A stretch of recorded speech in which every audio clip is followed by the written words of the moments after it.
Well, hi folks. February 22nd. Trust everybody had a good weekend and everybody's rocking. Although it's not easy to be rocking today, but as always, I'm going to put some links in the description end for those who have an interest. And the first one is the last interview with George Orwell.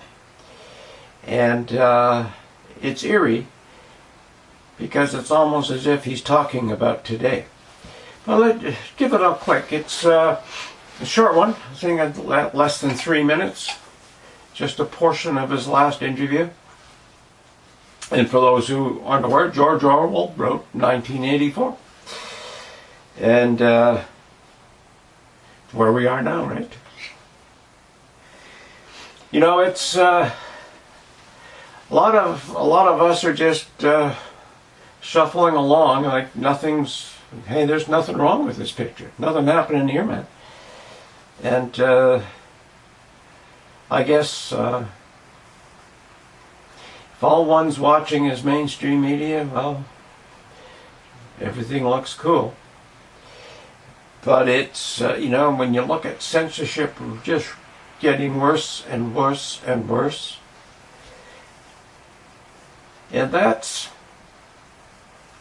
you know, somebody can sit there and clap and cheer that somebody's being censored, and they'll do that until they find themselves censored. And when free speech is destroyed, whatever the reason is, it never ends well, folks. It never ends well. And I don't think this whole picture is going to end well. This where we're at. You know, you look. Well, let's take a quick look at the UK. And I have a couple of links there from Nigel Farage. First one's on schools. How the schools are being sold to China. Now, if that doesn't sort of rock you off your chair, nothing will. Now, think about that. Just think about that. Well, look at the clips, and he'll give you the details of what the hell's going on. And also a clip on Are You Guilty? And this is again Farage talking to some black athletes about BLM. They're not kneeling. They're not taking a knee at an anthem. It's the white bleeding heart players who are doing it. Think about that. Click on that link if you have the courage to, because if you think this BLM thing is just, hey, it's got some charitable reasons behind it, well, think again. And again, people who think that don't want to look at that side for some reason. Then Paul Joseph Watson has an article on the vaccine passport discussion. Like you have to have a vaccine passport to go into a pub. You know, we're losing our collective minds. It's totally nuts.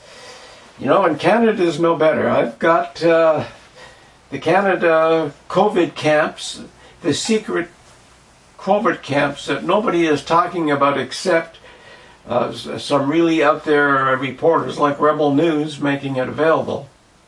And hey, they're getting summonses at home, serve summonses at home for telling you what's happening. This is upside down like crazy. So I'll have a link to the Canada hotel quarantines, one from the mainstream media, and then one from Rebel News. And they're both interesting and alarming.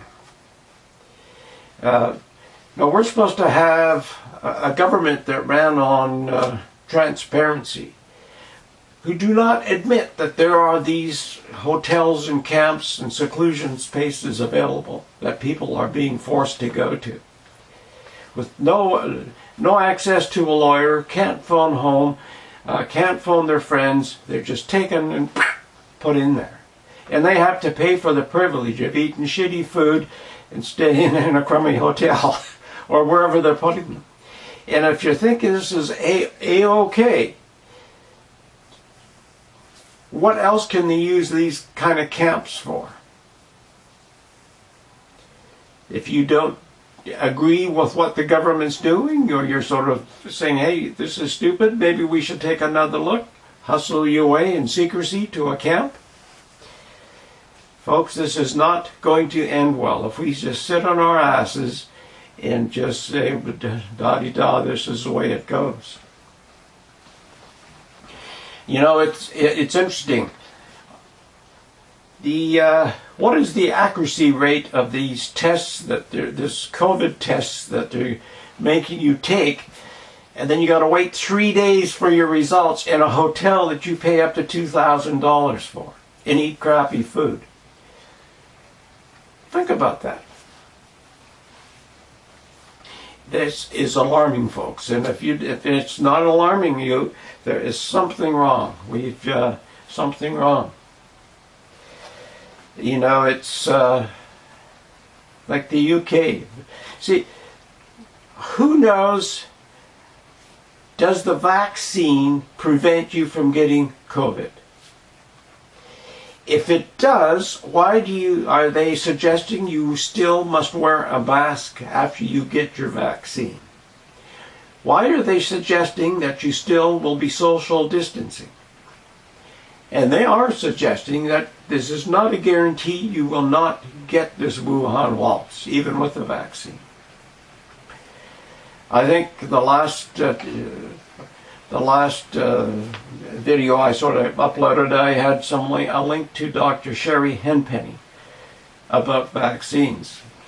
If you're thinking of getting the vaccine, maybe that is a great one to watch.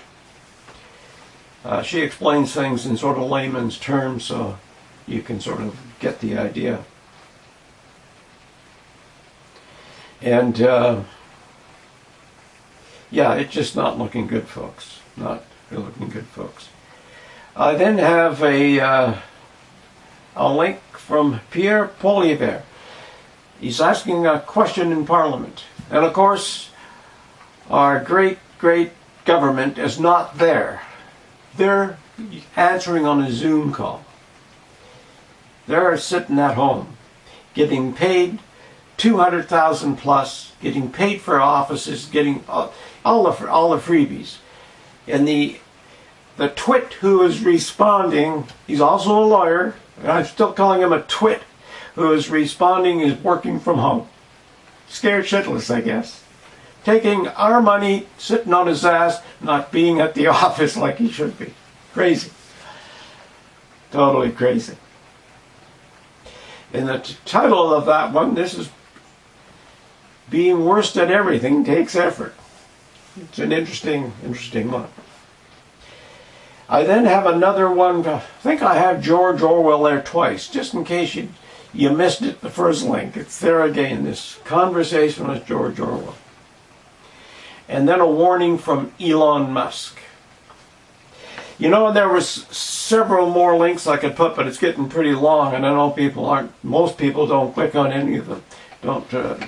You know, we all think we all know everything, and we all think we understand what's going on, and sometimes we don't.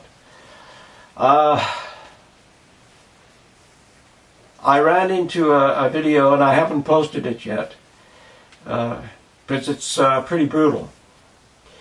It's some of Lynn Wood's discoveries of what's going on with the people in charge, the people in power, and their pedophile rings. I'm thinking about whether I should or should not post this. I'm surprised that one hasn't been censored yet. But it's, like I say, it's so brutal people probably wouldn't believe it.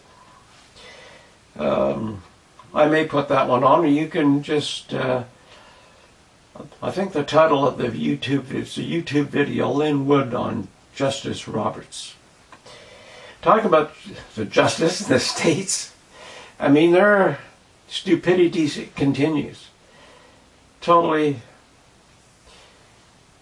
Anybody looking at that picture thinks it's, hey, it's normal, it's required, When you have your government hiding behind razor wire, with thousands of troops with rifles ready in front, and you're issuing stupidity statements, and you're still chasing the ex-president, the fellow you chased for 4.5 years, spied on his campaign, on family and friends, FBI, CIA, whistleblowers, if you've been paying attention, have all admitted they lied about it. It's all, but they're still doing their witch hunt. Folks, this isn't going to end well. And we can say, well, that's stateside, that's their problem. And of course it is. But it's going to affect us big time. And, here Trudeau is sort of really desperately trying to get rid of guns from people, because no guns walk out and do damage to people. You know why they're trying to get rid of everybody's guns, and the states are on the same move, because they know people are going to finally realize we're being treated like friggin' idiots, and people are going to stand up and say enough of this bullshit. It's not going to end well, folks. It's not going to end well. But anyway, if you can, check out these links. Thanks for watching. We'll see you again.